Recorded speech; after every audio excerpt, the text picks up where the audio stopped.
The outright SEC champions reside in Knoxville, Tennessee. Harbin, how does it feel? Go ahead and brush your shoulders off. Hey, you were right, and I know we'll get into it here in a second, but you said they'd go three. You said they would go 3-1 during this stretch, and you also said we'd probably lose to Kentucky because we always split, and that's what happened. Yeah, I mean, it's a heavy weight on these shoulders. Um, just kind of being right a lot of the time. Um, it doesn't mean that I wanted that to happen. Obviously, every time we play Kentucky, I want to beat them into submission. It just didn't work out that way, which we'll get into that a little bit more here in just a second. But we had our chances. We didn't capitalize, but at the end of the day, we're still SEC regular season champions. We have the one seed in the tournament, and we have bigger things on the horizon. It's March. You know, in the words of Thanos, you're not the only one cursed with knowledge. That's what you could say. Correct. So we're going to get right into it. No need to play around because we got a lot to talk about on this week's show. Um, we went into perfectly balanced, Perfectly balanced. That's like all correct. things should be. If Yep. you're not watching, instead of a knife, Harbin was balancing a pin on his finger, like Thanos balanced the perfectly balanced knife that he gave Gamara in Infinity. Well, I guess it was before Infinity War when she was a child. But anyways, we're getting way off track here. Great movie, by the way. I watched it last night after basketball went off while I fell asleep. But anyway, we got a lot to talk about on this week's show. Tennessee had the final two of their final four monster games to end the regular season. It's been it is a pretty big gauntlet that Tennessee had to face to end the season. You hosted Auburn, you traveled to Alabama, you traveled to South Carolina, you hosted Kentucky. Four quad one games, all in the top. Well, three of them were in the top 20 according to the net. South Carolina is fringe top 50. I still can't figure that one out. I feel like they're better than what their metrics say they are. And I guess you could say that about several teams, but I don't know. Their metrics are so low, and I don't know if it's their preseason schedule may have had something to do with that. I don't know what all goes into it. I just know I read the metrics a lot. But anyways, four tough, brutal games to end the season. Tennessee goes 3-1. So we'll talk about that. We'll preview the SEC tournament, what lies ahead for Tennessee in the SEC tournament, who they could face, possible scenarios. Then later on, we'll talk about the battle for the one seed. Tennessee's in a three-way match, it seems like right now, with Arizona and North Carolina for the final one seed spot. North Carolina's kind of eased their way back into it here over the last week or so with some help from the Vols and the Wildcats. But we'll get into that. And then if we've got time, we'll do hater and loser of the week because I've got a bunch of them that I could throw out there. This last week was full, mainly just losers, not as much haters as they were just incompetents and losers, but we'll get into that later. All right, for those listening, not watching on the YouTube, if you didn't hear him earlier, I'm joined by Harb. He's in a Cowboys hoodie. He's got the hood up. A A little chilly in here. little chilly in here in Straw Plains tonight. Time has changed. So you know what that means, Harbin. When the time changes every year, I know it's March Madness time. The greatest 4 weeks in sports are about to begin. You've got conference tournaments. You've got actually probably 5 weeks. You've got conference tournaments. You've got 3 to 4 weeks, 3 weeks of NCAA March Madness, and then the Masters comes around. So 4 weeks, but just the best time of year. It's my favorite time of year. I know I love Tennessee football, I love SEC football. When you get into August and start to sense that football season coming around, it's a special time of year. But this is like what I look forward to the most every year is this 4 week stretch of sports that's coming up. So buckle up. It's going to be hopefully for the Vols for the Vols sake, it's going to be awesome coming up. But we'll talk about that as we go. So let's just get There right is into it. Oh, sorry. Go there ahead. is quite literally nothing like the lack of productivity that comes out of America on Thursday and Friday of the round of 64. I mean, everybody still goes to work, but they've got at least three games pulled up on their computer or laptop or phone or what have you. And productivity is up about a two, and that's being generous for that Thursday and Friday. It's awesome. It's wonderful, and everybody just expects it. And most of the time, nobody gets mad at it. Even people that don't follow college basketball will at least that first 2 days will at least semi pay attention to it somewhat. They may not know who's who, what's going on, but Everybody makes a bracket. they filled out a bracket. They're watching the games. It really is that that first weekend. You can even say Saturday and Sunday, but Thursday and Friday is the two best days because there's games starting at noon, and sometimes they don't end until midnight on Thursday night, and then it's the same thing the next day. And then they've scheduled it now where Saturday's pretty much a full day, but there's gaps in the game. So there's more games nationally televised because there's less games going on.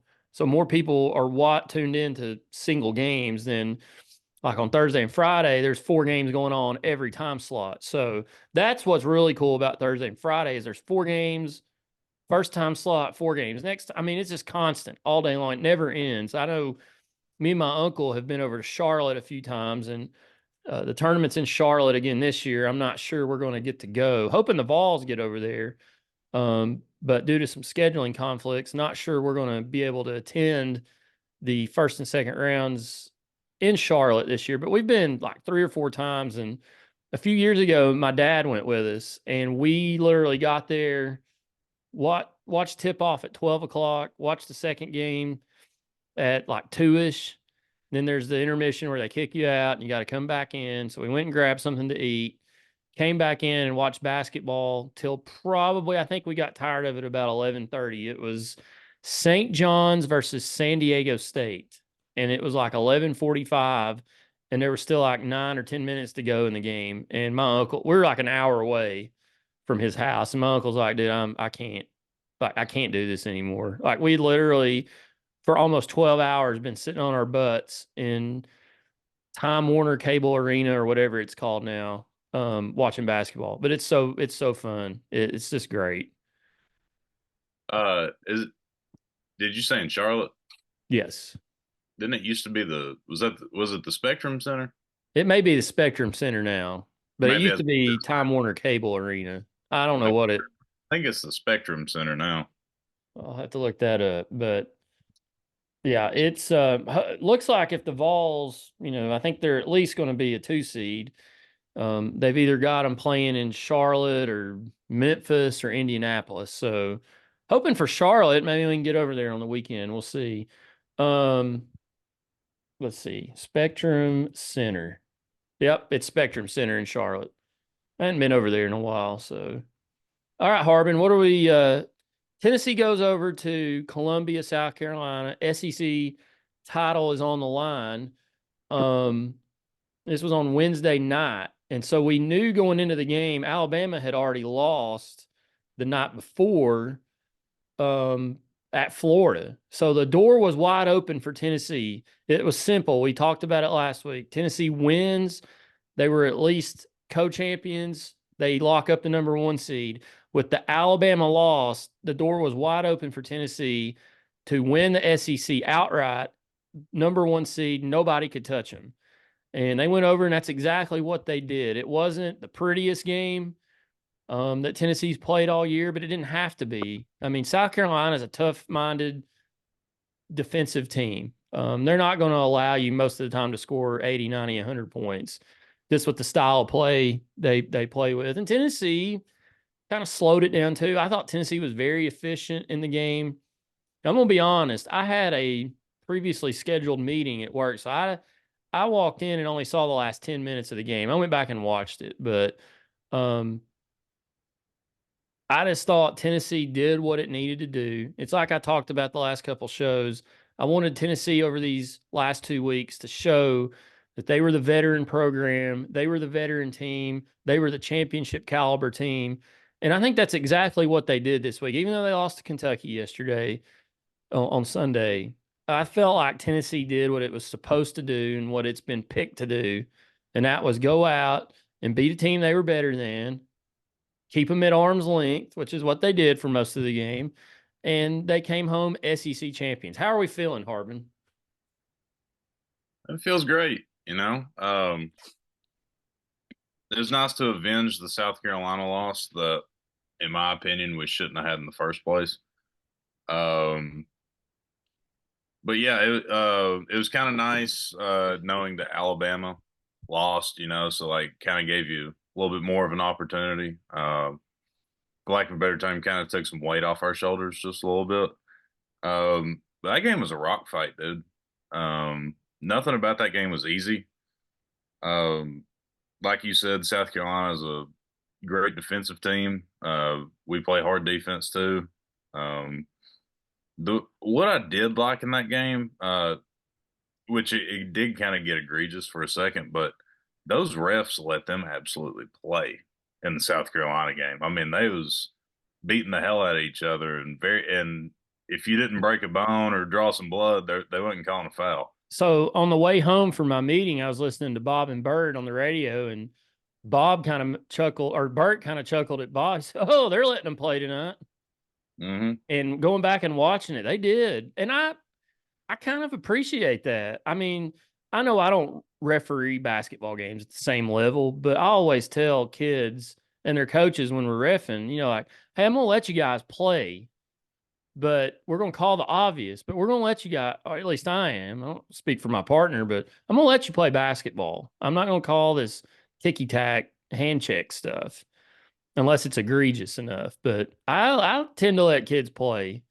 And that's what they did in Columbia Wednesday night. They let them play both sides. Sure did, man. And it was kind of ho hum. It was kind of the I'm not going to say the story of the season, but we've had a few stories, and one of the most reoccurring stories, Dalton Connect taking over when we can't get anything going on offense. He played great. He had 26, um, 5 of 11 from three. There was a point probably like halfway through the second half where he strung a couple together, kind of gave us some breathing room. Adu played well, 14 and 9. Like I've preached all year, that's the recipe for us to win. If he hovers anywhere around 15 points and 10 rebounds, give a little here, take a little there, 99% of the time we're going to win. Um, Outside of that, it was a little bit of a struggle for everybody. Ziegler played pretty well. He did a little bit of everything. Um, we're kind of accustomed to seeing that now. Um,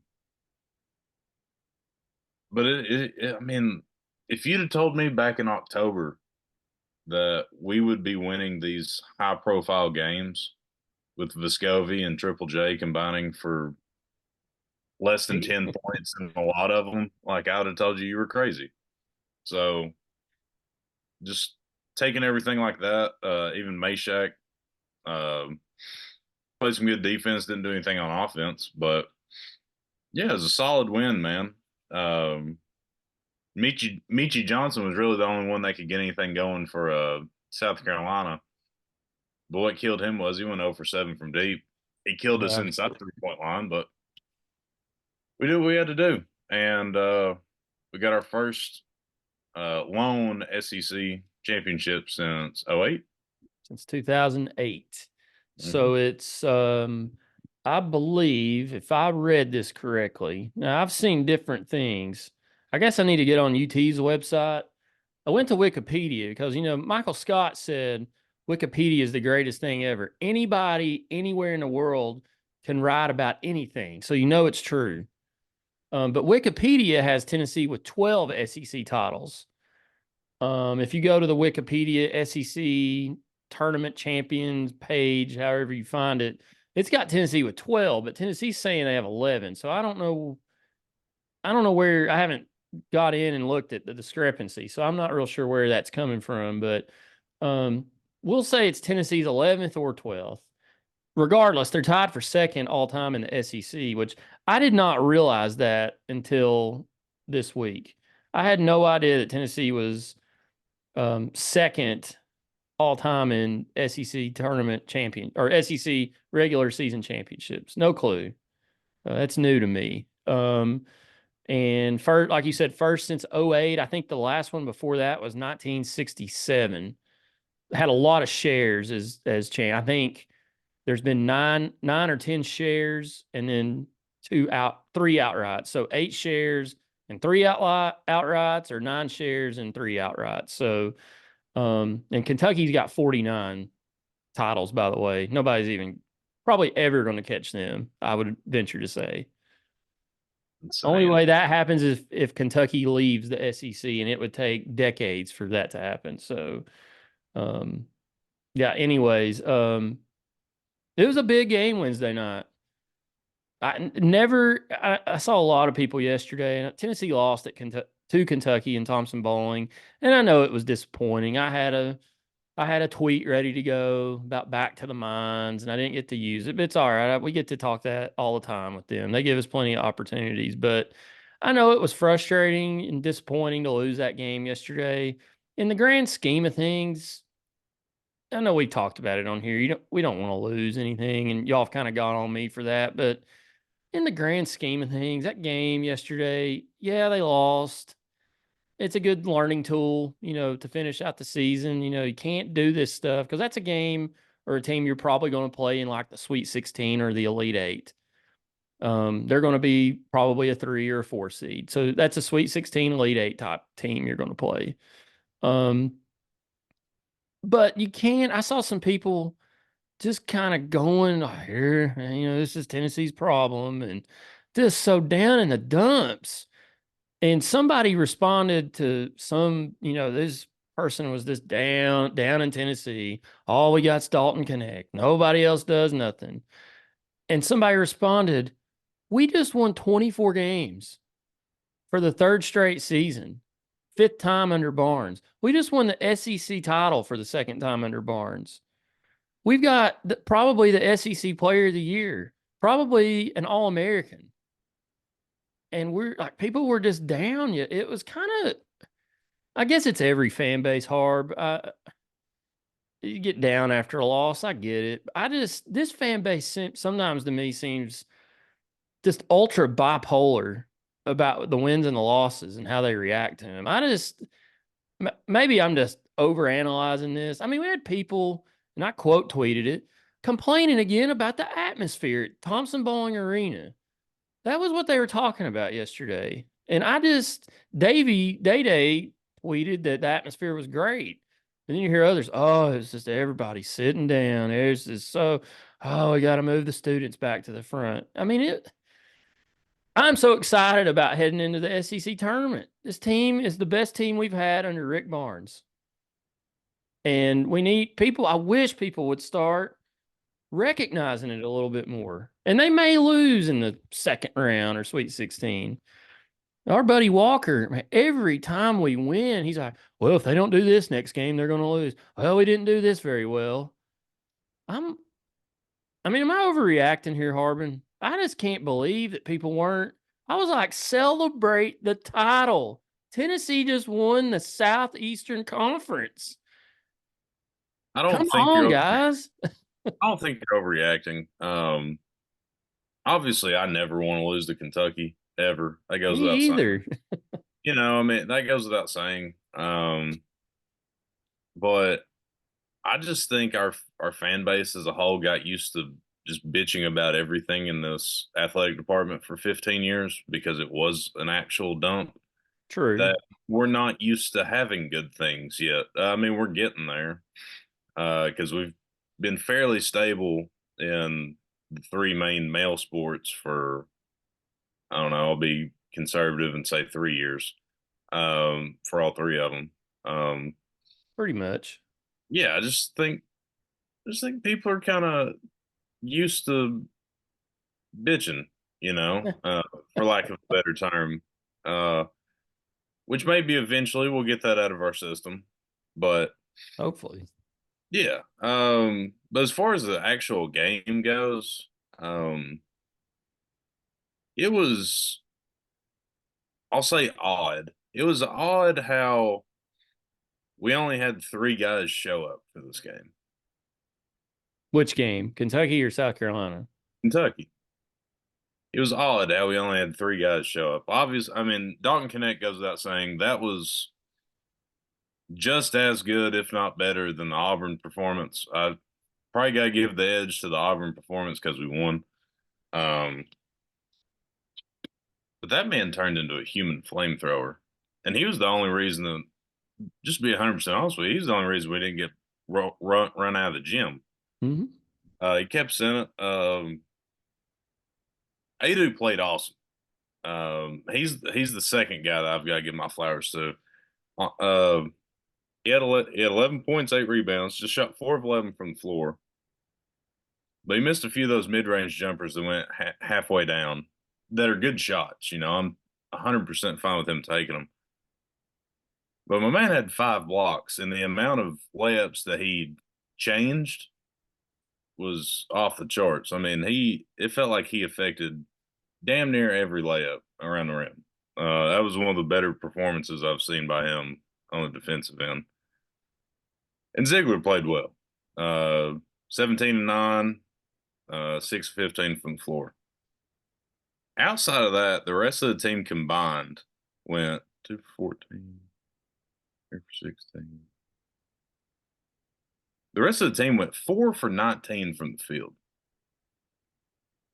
And the rest of the team scored 13 points out of those. Besides Adu, Ziegler, and Connect, they scored 13 points. And we still managed to score 81. That's what I was telling. I was talking to somebody last night. I said Tennessee shot the whole team. Even I mean, you look at Connect.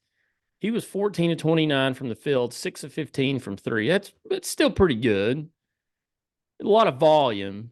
Um, Yeah, I mean, he had the green light. Like he yeah. threw up a couple shots where if anybody else threw him up, you're getting yanked out immediately. And did you notice at the end, like toward the end of the game, he really forced a three from the top of the key, and Barnes pulled him. Yeah. Barnes sitting there and was chewing all over him during the timeout. I mean, he pulled him for a second. And that was a defense offense thing, but I mean, you were looking at just a poor shooting night, especially in the first half. It got a little bit better as the game went on, and they were still in the game. I mean, they were still within striking distance most of the game, and that's the difference in this year's team than last year's. Last year's team was an elite defensive team. This year's team, I would say pretty much elite. They're top five, so the numbers say they are. It may not look like it sometimes, but they are.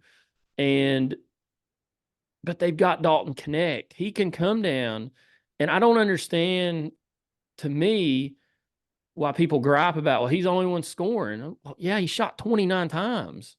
He's going to score a lot. The only difference in Saturday's game and Wednesday's game was Dalton Connect scored 26 against South Carolina. He scored 40 against Kentucky. Ziegler and Adu did their normal 17 and 11. Now, I am a little concerned heading into the tournament. Dalton Connect's going to get 20 to 30 points every night. I think at this point in the season, that's pretty much a given. I mean, everybody keeps saying, well, he's going to have an off night. Well, he did against Alabama, and the rest of the team stepped up. I'm not necessarily worried about that, but some of the shooting I saw yesterday, I don't know if that was the effects of their emotions because of senior day. Because Triple J, I was listening to some of the post game interviews. He was kind of a wreck after the game. He was emotionally upset. I think some of them may got emotionally too high, but they've got to make some of these shots early in the game, like Vescovy. He missed 2 or 3 wide open shots. Just make one of them. I love Vescovi. I do I'm a too. I'm a big Vescovi defender, but a couple of those wide open ones weren't close. No, he barely drew iron on one of them. Yeah, and he airballed one too. Yeah, it You was know, bad. yeah, it was rough. Maybe I don't know what it is. Maybe going from 3.5 years of shooting the most shots on the team to now only getting about 5 to 6 looks a game. I mean, that can hinder you. for sure, but something's off, man. Yeah, Which something's different which with him. still, I mean, he still affects the game in different ways. He had a very good game against South Carolina, and he only scored like 7 or 8 points. He Yeah. had like 3 steals, played a lot of good defense, made some great passes. You're not going to lose that part of your game, but the confidence in your shooting when you go from shooting it 17 or 18 times a game to 5 times a game, that's going to dwindle a little bit. But yeah, it's tournament time now. Well, it's time. I mean, SEC regular season title, that was one check of the box that Tennessee, that was a goal at the start of the season. They were picked preseason to win this title. So mission accomplished, but now it's time to turn your eyes to Nashville.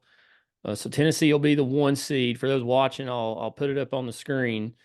Tennessee will be the 1 seed, and I believe so. I was trying to look last night at the standings. They were all, I don't know what was going on. They were all over the place. Um, the standings I ended up finding, I mean, obviously Tennessee's number one, but you've got South Carolina's Carolina. two, right? I'm sorry. South Carolina's two. Actually, South Carolina ended up as the 5 seed. Kentucky ended up as the 2 seed. Alabama 3, and Auburn 4. Um, then you've got, let's see, South Carolina was 5, and you got Florida at 6, and Texas A&M late season surge ended up at 7, and then the 8 9. And this is where I couldn't ever figure out what was going on because they had 8 and 9 blank, but it just said Mississippi State / LSU. Did they play today or something? I don't know what was going on. I couldn't No, figure it out. It was all no, over the place.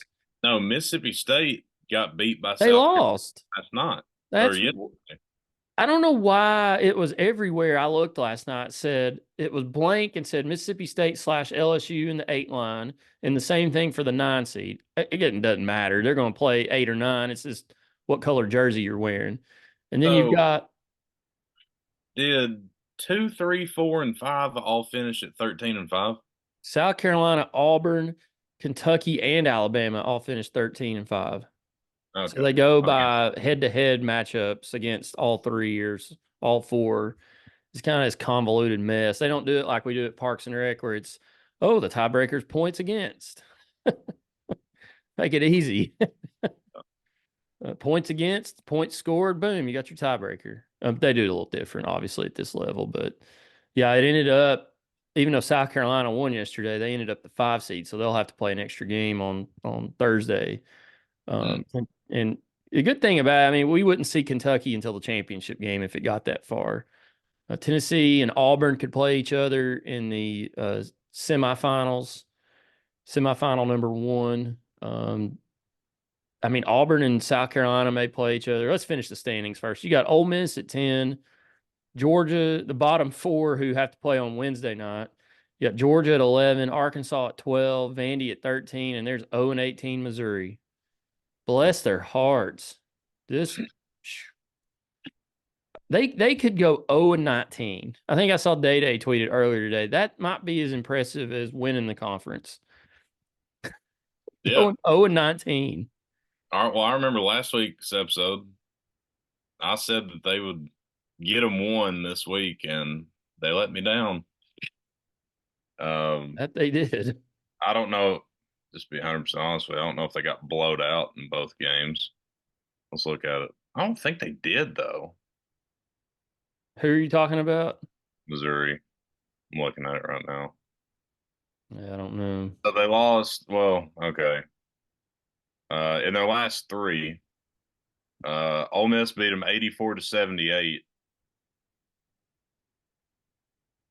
Auburn beat them 101-74.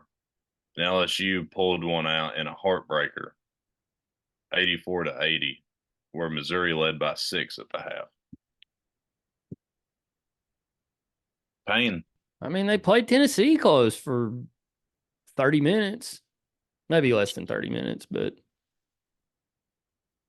it's kind of I think the last team to go winless was Vandy like 4 or 5 years ago. And Vandy had a big upset yesterday. They beat Florida.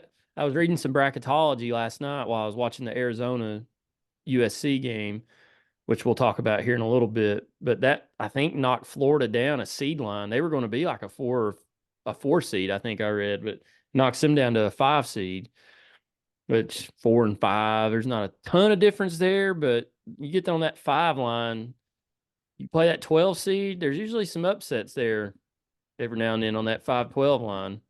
Yeah, we've gotten to the point where there's almost an upset on every line, you Well, know, true. I mean, we're seeing 1 seed lose now.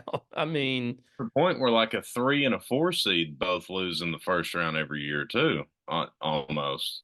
Like yeah, it's wild. It's March, baby. It's it's March. that's why they call it March Madness, Harbin. It's chaos. And college basketball now more than ever is chaotic. I mean, it's just with the transfer portal, there's teams like last year's FAU, San Diego State. I mean, these teams can come up out of nowhere. It's just so much easier now because of the transfer portal. You're getting kids that might like a Dalton Connect. I know he ended up at Tennessee, but he could have very easily ended up at a a place like, I'm not saying Florida Atlantic, but like a Florida Atlantic or a San Diego State, made a huge difference in that program where in the past it probably wouldn't happen. It's just not going to. And it's just college basketball is not going to be like it was where you see ones and twos and threes, maybe a four get to the final four. It's just not going to happen. It's going to be wide open, which is makes it tough. But if you're Tennessee, this is probably going to be one of the better draws you've had to get, you know, deeper than you normally get. I remember first year under Pearl, we were a 2 seed. That was his holy shnikes moment on ESPN. They show the clip, and he says holy shit, and John Butchergrass says, kind of lip reads for him and says holy shnikes, and he was so surprised when Tennessee got the 2 seed, and they had to win in a thriller against Winthrop, and then lost. We went over to Greensboro, and they lost to Wichita State.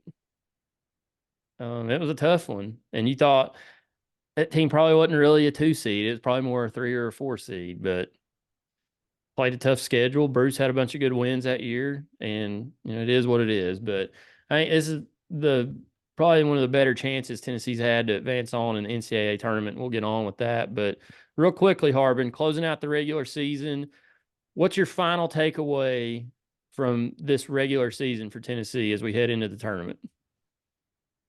Like a letter grade or Yeah, let's do a letter grade. I would give it like the regular season as a whole. I would give it an A, or an A minus. I'm not gonna give it an A plus. I think we lost a few games that we could have won. Um, However, we stole a game or two that we probably should have lost. Like on paper, we should have beat the hell out of Georgia. But if you remember that Georgia game, we didn't have any business winning that game with 3 minutes left, and then things happen. The first A&M game hurts. In my opinion, the Kansas game hurts, especially seeing how they've slowly deteriorated throughout the season. But overall, man, this is one of the best regular seasons this, at least in modern history, that this program's ever seen. And we had a lot of really fun moments. Dropping triple digits in Rupp. Seeing Dalton Connect outscore Auburn in the final 12 minutes. I think he had 7 35-point games, which is unheard of. Crazy. Just a lot of good moments. We finished at 14-4, which I think I set the line at the beginning of the season at 13.5 or 14.5. I So think you did. grand wizard. You're right on it. Yeah. Got the 1 seed in the tournament. Um, you can say what you want about the conference tournament. You can say it matters or it doesn't matter. But I don't know about you. I'm selfish. I think a triple crown would be exquisite. Kansas used to do this all the time. They would win the Big 12 regular season and then win the Big 12 tournament.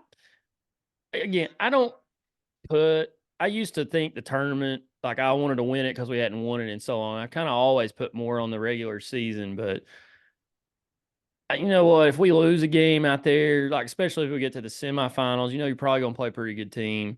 I'm not going to be like up in arms over it because it's the tournament, the SEC tournament.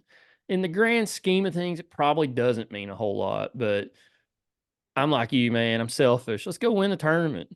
Be selfish and go win the damn thing. Yeah, we're good enough. We've established that we are the cream of the crop in the SEC. And like Macho Man Randy Savage once said, the cream rises to the top.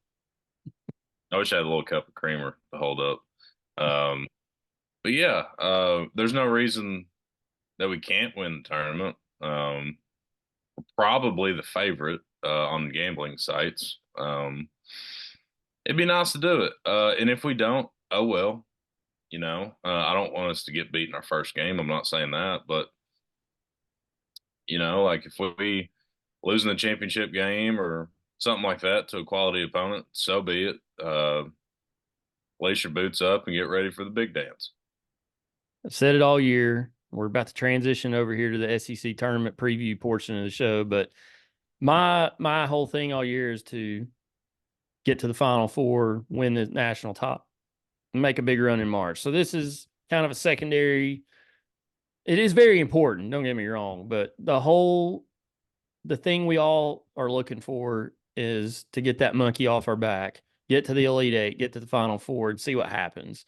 And I think that's the ultimate goal for any team, but for this team especially because they've won the SEC a couple years ago. They've won 2 SEC regular seasons now. So yeah, I think the big prize at the end of the ladder, the end of the rainbow is getting to Arizona Final Four. SEC tournament odds. According to DraftKings Sportsbook, Carbon, Tennessee is top of the list, plus 130 heading into the tournament. Auburn's at plus 260, Kentucky plus 400, Alabama plus 450. Then it goes all the way down to Florida at plus 2,000. I'm not even going to read everybody else. You can get Missouri at plus 100,000, Missouri and Vandy plus 100,000 to win the SEC tournament. A value. Wait, did you say Vandy was what? It says Vandy and Missouri are both plus 100,000. I mean, it's worth throwing $5 on. Yeah, why not? It's a Yeah. value. Hmm. It's got South Carolina plus 8,000. So I guess them being the 5 seed kind of limits them a little bit. It's got Mississippi State plus 6,500. They're ahead of South Carolina. I guess it's the draw, maybe, but I mean they're gonna have a tough game right out of the gate against LSU. Yeah. I mean, those are two pretty even teams, so they'll have to fight it out. So SEC tournament. So Tennessee's the 1 seed, obviously. Um, we mentioned earlier, Kentucky's the 2 seed, Alabama's 3, Auburn's 4. So let's go through these games really quickly and see what we got here. First game of the day on Wednesday is Arkansas Razorbacks, Vanderbilt Commodores. What you got? Oh, God. I'm Give me going Arkansas. give me Arkansas on a barn burner. I think Arkansas is better than Vandy. Last game, there's 2 games Wednesday night. You got Georgia and Missouri, 9:30 Eastern time on the SEC network. I'm going to go with Georgia. Give me the Missouri Tigers. Oh, so they won't go 0-19. No, They're going they to go will. 1-19. No, they will not. All right. So Harbin's got Missouri upsetting Georgia, Blue Canes, Georgia Bulldogs. So they'll move on and play Florida. So we'll just go in chronological order here. On Thursday, this is the big day. You got 4 matchups. Leading off is number 8 LSU, number 9 Mississippi State. I'm going to take Mississippi State. I don't know. It's a coin flip to me, I think. For for content purposes, give me the LSU Tigers. And then I think we both got Arkansas, but the winner of Arkansas Vandy takes on South Carolina in game number 2.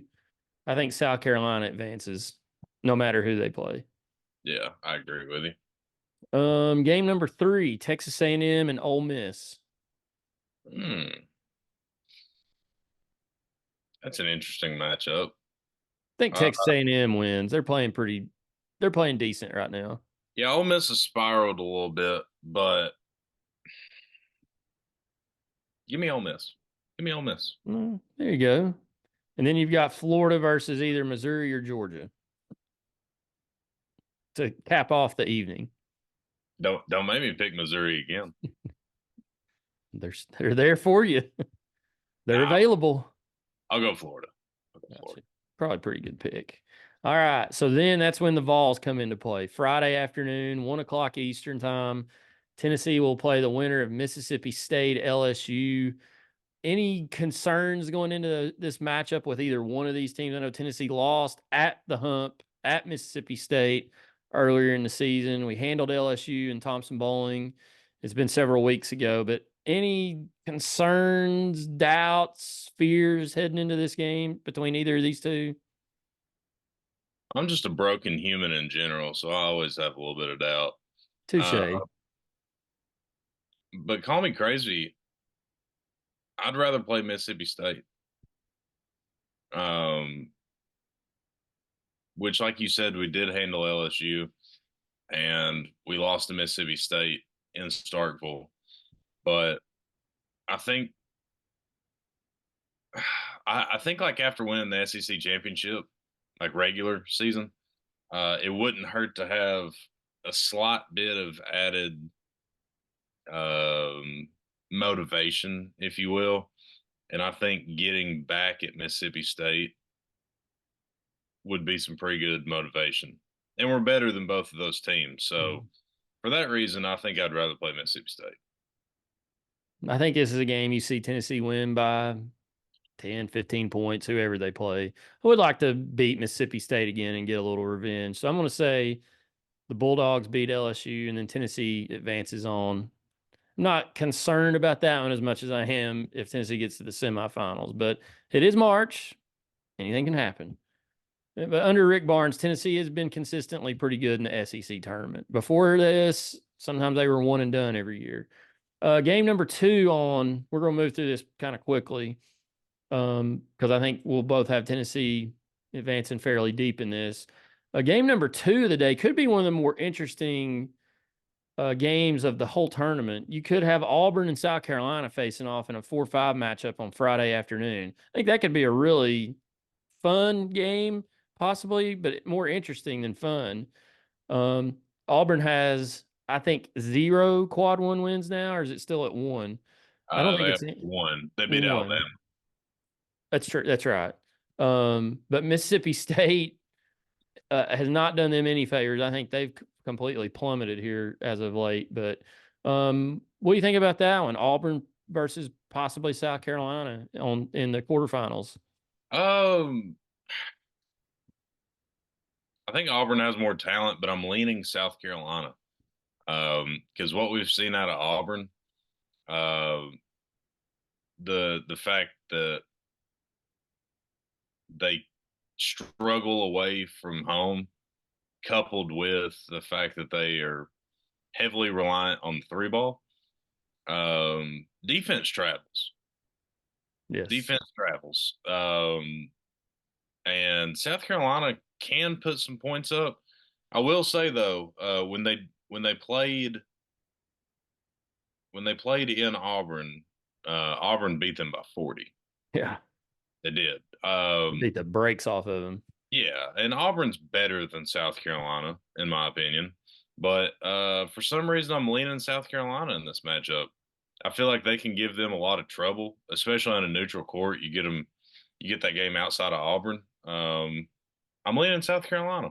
I mean, I think this game could go either way. I think these are two pretty even teams. I think South Carolina's better than Auburn defensively. Auburn's pretty good defensively too, but I think whoever's offense gets the hottest probably wins this game. I'm going to go with Auburn, but I think South Carolina could easily win this game. I just think it's probably going to be. It could end up being the best game of the tournament, possibly. So game number 3, the night session, Friday night. You're either going to have Texas A&M or Ole Miss taking on the Kentucky Wildcats, whose late season surge got them to the number 2 seed. Anyway, you see A&M or Ole Miss taking down the Wildcats in Nashville. They used to call it Catlanta when we played this in Atlanta every year, but Nashville's even closer to Lexington.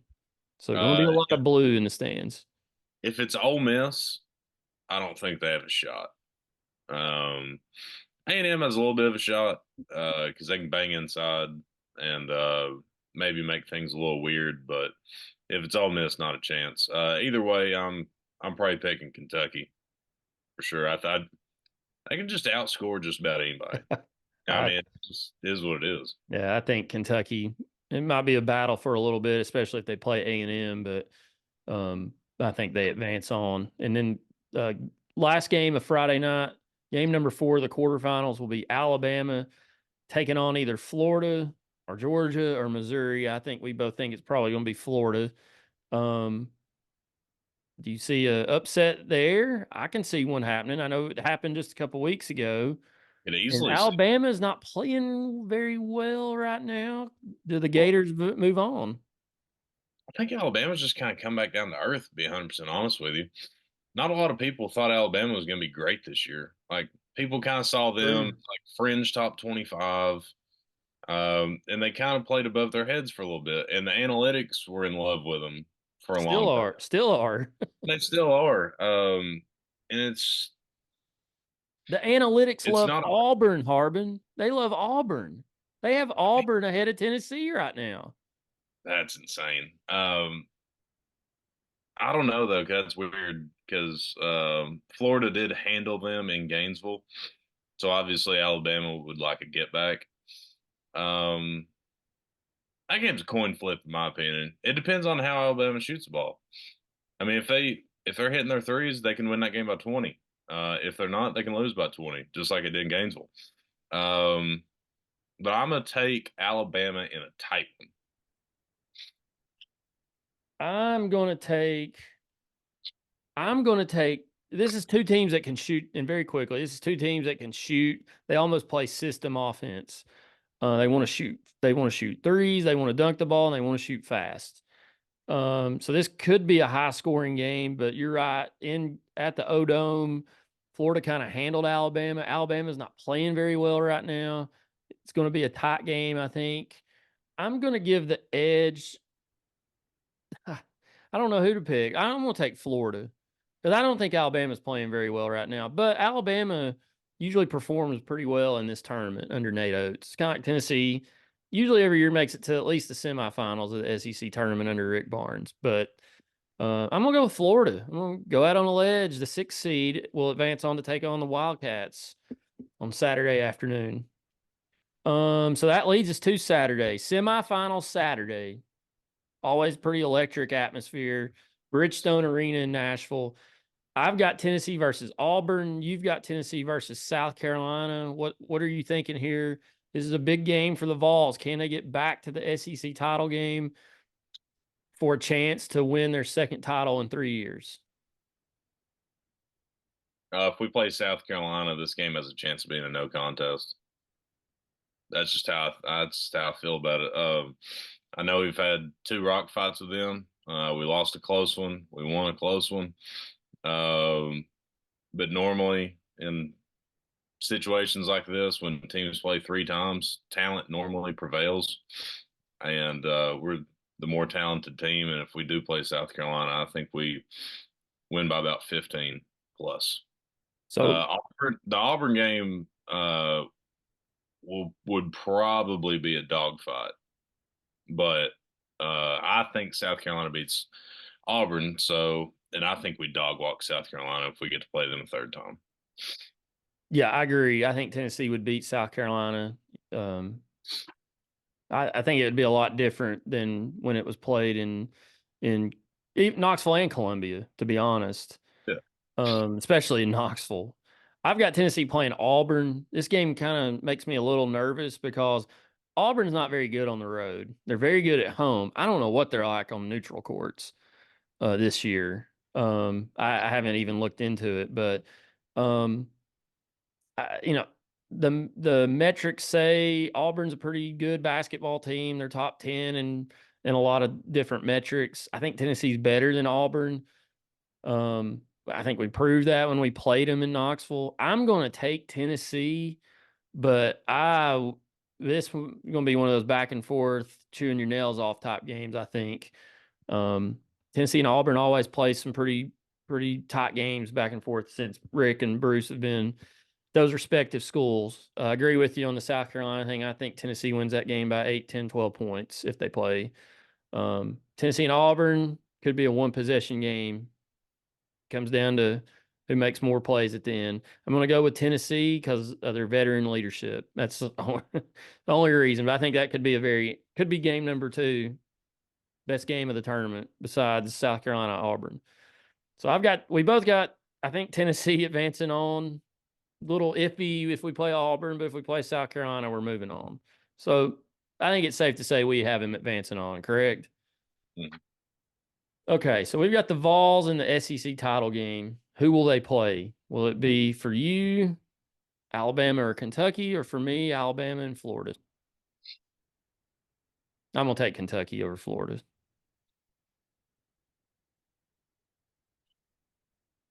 I want to pick Alabama.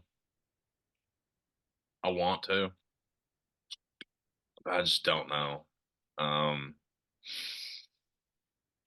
Yeah, I'm gonna go Alabama. Hell with it. I'm gonna go with Alabama. All right. So Harb's got Bama beating the Wildcats in Nashville. I already said it. I'm going to take Kentucky. I just think they're playing pretty well right now. Calipari always seems to get his teams playing better as we get toward the end of the season. They're doing that right now. So I'm going to take Kentucky. Rematch of this past Saturday's game. Tennessee and Kentucky for me for the SEC title. Tennessee and Alabama for Harbin, SEC title. Two of our biggest rivals. The SEC heavyweight title, Harbin. It's hanging above the Bridgestone Arena. All you got to do is climb up the ladder and grab the belt. Does Tennessee do it? Well, I have us playing Alabama in the SEC championship. And generally, what you see when teams play 3 times, when one team has won the first 2 matchups, is you see a little bit of the same. I think we have Alabama's number. I don't think they're comfortable playing against us. And on Selection Sunday in Nashville, Rick Barnes is going to grab a microphone and say, "I'd like to take this chance to apologize to absolutely nobody because the double champ does what the hell he wants. Regular, tourney, both shoulders." I like it, Harbin. Look, 2 years ago, Big Montana and I were on here. We picked the SEC tournament bracket. We both had Tennessee winning the thing. It didn't play out like we thought it would. We ended up playing A&M. I think he and I both had them playing. Let's see. Let me look back. I got it right here. I had Tennessee playing Auburn, I think, for the title. I think he had us playing maybe Arkansas, I think. So I don't know. It didn't really play out. We both had Tennessee winning though. So kind of scared to pick Tennessee again, but I'm gonna go out. I'm gonna ride or die with this team, Harbin. I'm just gonna go down in flames with them. If they lose, I'll be right there in front of the roller coaster going down with them. I'm picking Tennessee to win the SEC title, no matter if they play Alabama or Kentucky.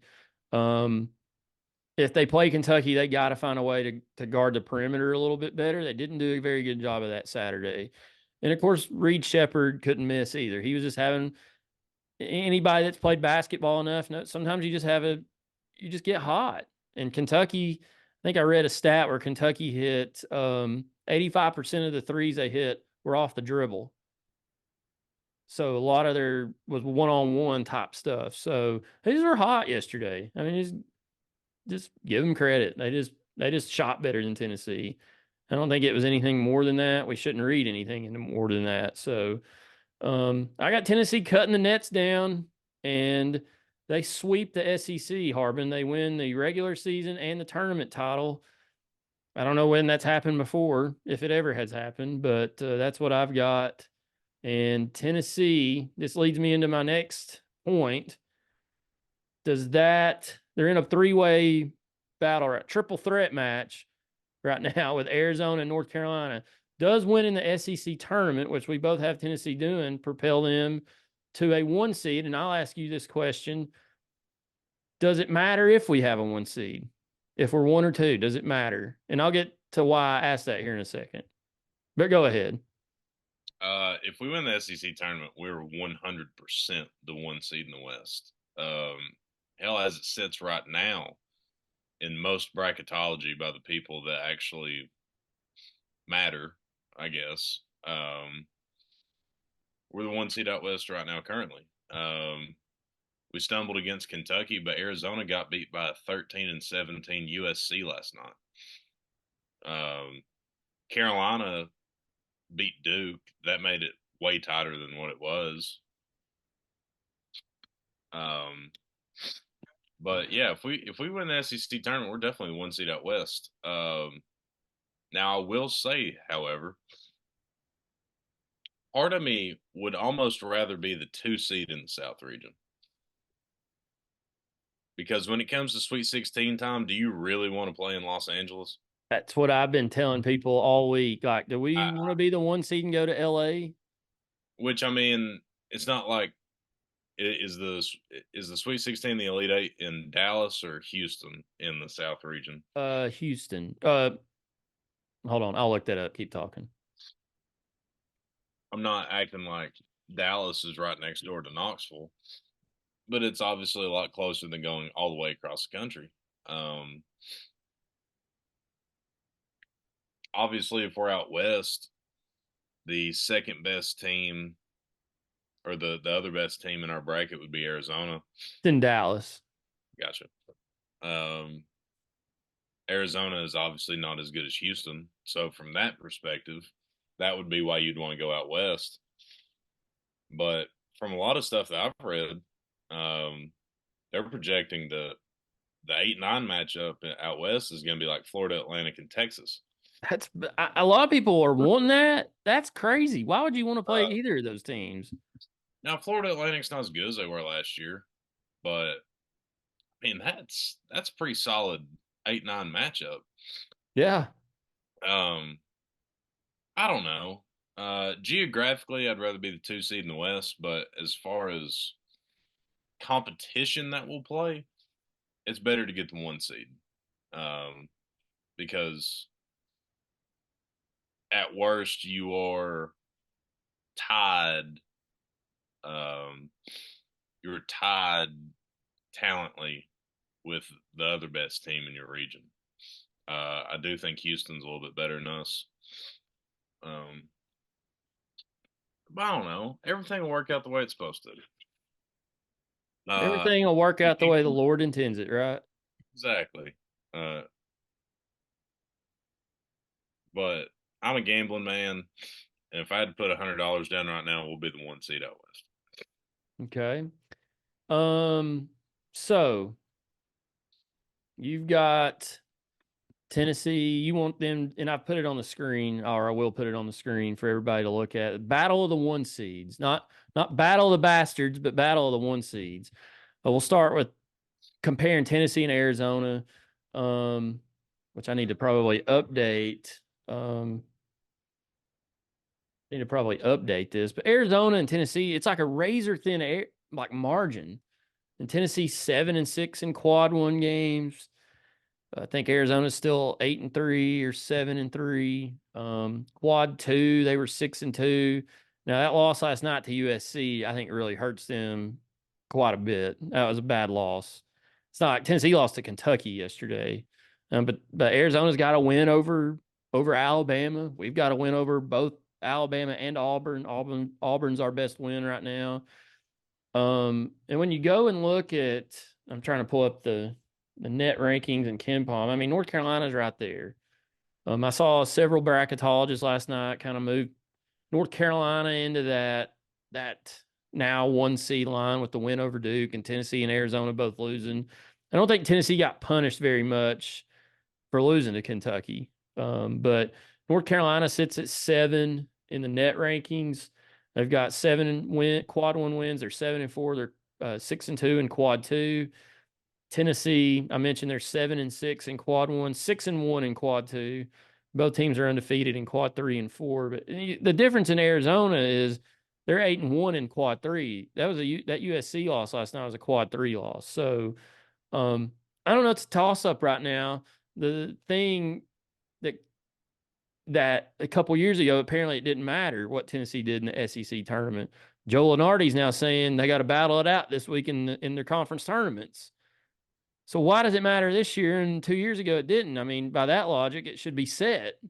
Tennessee would be the 1 seed no matter what happens, unless they lost to like LSU, Mississippi State. But that's kind of where we're at with battle for the 1 seed. And I've, over the last week been thinking about it. Does Tennessee want to be a 1 seed and go out west? I don't think location matters all that much, to be honest. I think you want to be a 1 seed because statistically you have the odds are much higher than even being a 2 seed. But do you want to be a 2 seed and play closer to home? I don't know. I mean, they're not going to play any closer to home than Dallas. They're not going to play in Boston. They're not going to play in Detroit, which isn't really close to Knoxville. So um, I don't know, Harbin. I'm kind of torn. I want to be a 1 seed because we've never done it, but I'm not sure that it, in the grand scheme of things, really matters a whole lot. I think if you're a player on the team, you're absolutely wanting the 1 seed. Oh, definitely. If you're a player, you don't give a shit if this game is played in Alaska. Like, truthfully.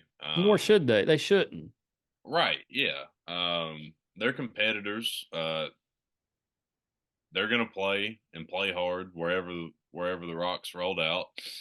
The, So the that reason, only the only thing is, if you're the 1 seed in the West and you happen to face 2 seed Arizona in the Elite Eight, it's going to be an Arizona home game. That's the only thing. yeah. But at that point, that shouldn't make that big of a difference.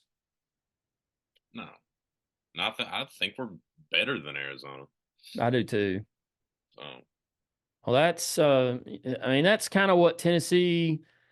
I mean, Tennessee wants to win the SEC tournament, obviously, but extra motivation to win the SEC tournament for them is that 1 seed's on the line. So you've got Arizona, North Carolina, and Tennessee, pretty much the only three teams left battling for that last number 1 seed. I think I said this on Hoops Southbound a couple weeks ago when I was on there. They asked me, what would it mean to Tennessee to get the 1 seed? I said, personally, I don't put a whole lot into it. To me, I don't care one way or another. I mean, I think it would be cool, obviously, but it's one of those things we've never achieved before. And it's something else that we can mark off the list as a program. Hey, we've been a 1 seed. We've been one of the top 4 teams in the country heading into the tournament. Just another thing to validate what Tennessee's done as a basketball program this year and over the years. And if they don't get it, it's not a backbreaker. I mean, they're still going to be probably the 5th or 6th seed overall. I don't think they'll drop any further than that. So they're still going to get a good draw in the first round. They're going to get probably a pretty good draw in the second round. But then when you get to the Elite Eight, it's on from there, depending on how things turn out. But statistically saying you want to be a 1 seed because it gives you the best possible chance to move on to at least the second weekend. So that's what's up for grabs this week. Not just an SEC tournament title, but the 1 seed. So there's a lot on the line this week coming up in these conference tournaments, especially for these three teams, Tennessee, Arizona, and North Carolina. All three of them won their conference regular seasons. So can all three of them, what if all three of them win their conference tournament? I mean, you're splitting hairs at this point. yeah. I think you would give the edge to Tennessee and North Carolina. I think Arizona would fall out because of their loss to USC. But I mean, you're still like, it's a lot of bracketologists said it's razor thin right now. Yeah, we'll see how it goes. I think we'll be in a pretty good spot either way, to be honest with you. What makes March Madness so dang fun and nerve wracking? I'm already like anxious about it, Harbin. Like I'm on like when Tennessee's playing and they have a legit shot to win, I'm like on pins and needles. I don't care who we're playing. Like I think it was last year I met Undy and some of them and we were watching Tennessee and who'd we play in the first round? Was it Longwood or Limpwood or Whoa. something? Whoa, it was something Oh, like that. I was sitting there, we ended up beating them by like 30 or 40 or something. But in the first quarter, I met those guys and I'm like my leg, I can't stop moving. I'm like a nervous wreck. It's that time of year. It's win or go home, and you can't take anything for granted, especially in today's college basketball world. So it's time, Harbin. It's time. it's time. Let's It do is it. time. Um, Not sure we have time for hater and loser of the week. We'll save that for another time. You got any closing remarks, or do you want to do a hater and loser? I've got one. Let's do a hater and loser. Go ahead. Because we need to address this. Okay, let's go ahead. Chase, I'm not going to give y'all the cute, cussy bullshit that we normally do when we do haters and losers of the week. My absolute loser of the week is Kelly Harper. Oh, that's a good one. She, dude, that is the worst display of overcoaching and then undercoaching that I've ever seen at that level. For those that didn't see it, which I'm sure most of you have, Tennessee Lady Volunteers were up two with like 4 or 5 seconds left against South Carolina, who is 32-0.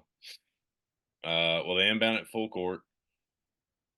And first, this is the part that's not getting talked about. We elect to foul, which in most situations you do that when you're up by two. But in my opinion, if you get beat on a 40 footer, you get beat on a 40 footer. That's how I look at it. But anyway, we elect to foul at midcourt. There's 1.1 seconds left on the clock.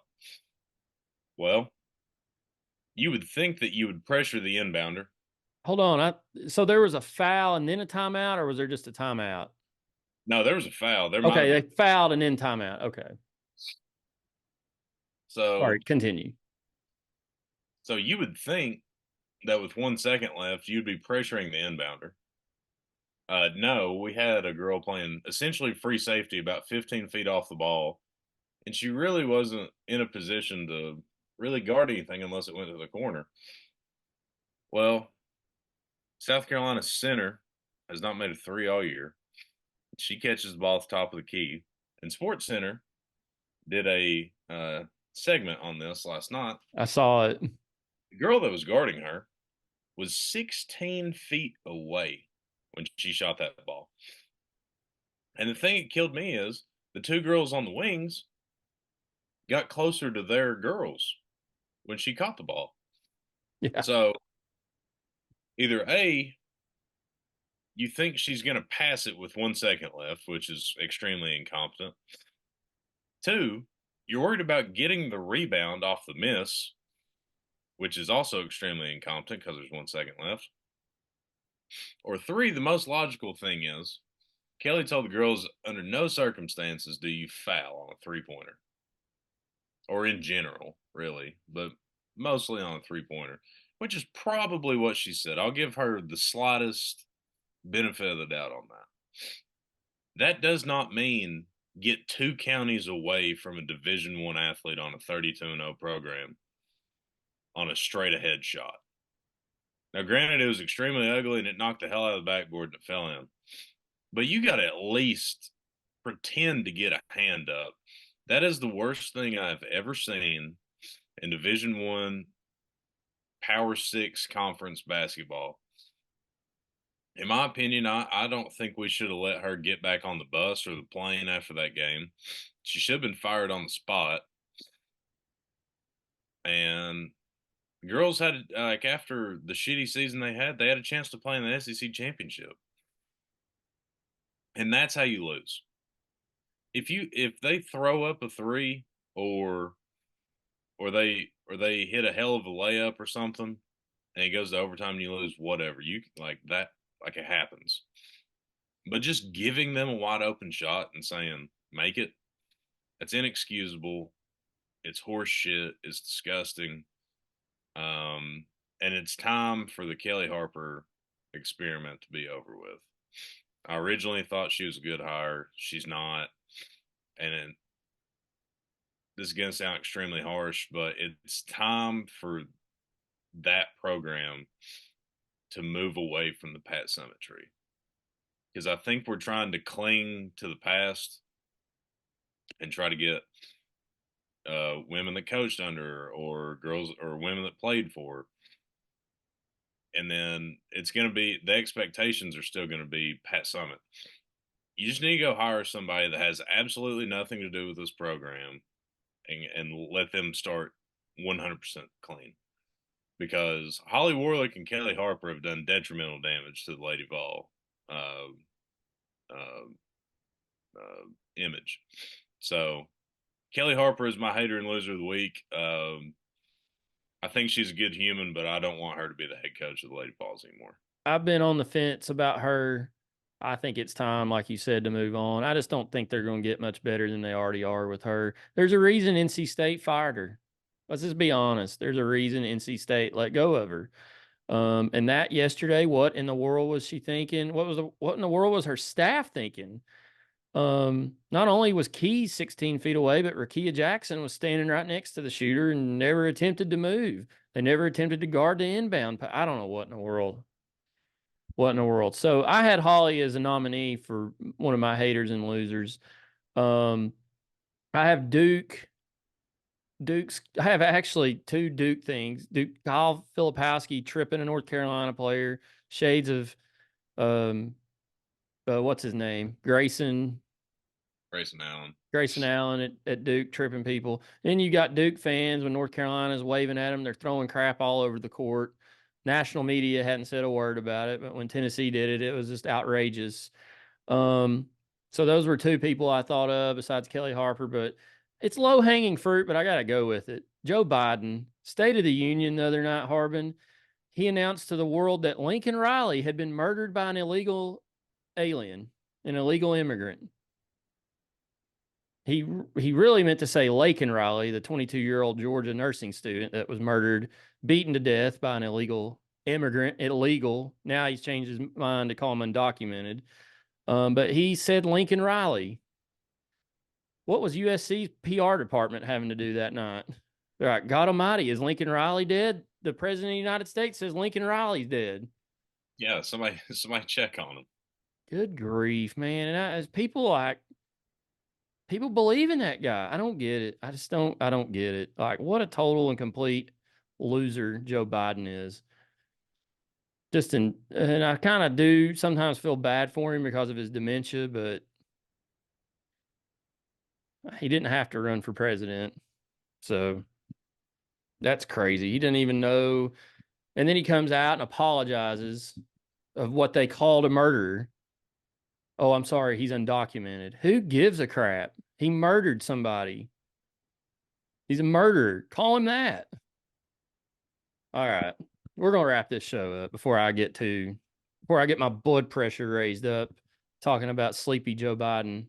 The Um, honorable mention: the Cameron Crazies yelling at R.J. Davis that they want to kill him. oh my God. I didn't know. I didn't catch that part. That was in Well, they pregame. were on a roll last night. That was in pregame shoot around. Which I understand Duke North Carolina's biggest rivalry in college basketball, maybe one of the best rivalries in all of I sports. wonder if any UT students yelled at Reed Shepherd that they wanted to kill him yesterday. It may have been mumbled, but yeah, that was bad. And then after the game, they're throwing water bottles at Carolina's basketball players. I mean, don't go 0-2. Duke, Don't classy move by Duke, just classy. Yeah, That yeah, prestigious program. they suck. And Philip God, I loved beating them last year in the round of 32. God, it was so awesome. One of my favorite wins in Tennessee basketball is Tennessee beating Duke last year. All right, Harbin, we're going to wrap this show up. We got a big week ahead. Tennessee's off till Friday. They can rest up, get Dalton Connect ready to shoot his way to another SEC to a ring, which is another hater and loser we could have talked about. People, Andrew Perloff, formerly the Dan Patrick Show, bitching about Tennessee celebrating the SEC regular season title. Topic for another day. But huge week for Tennessee this week.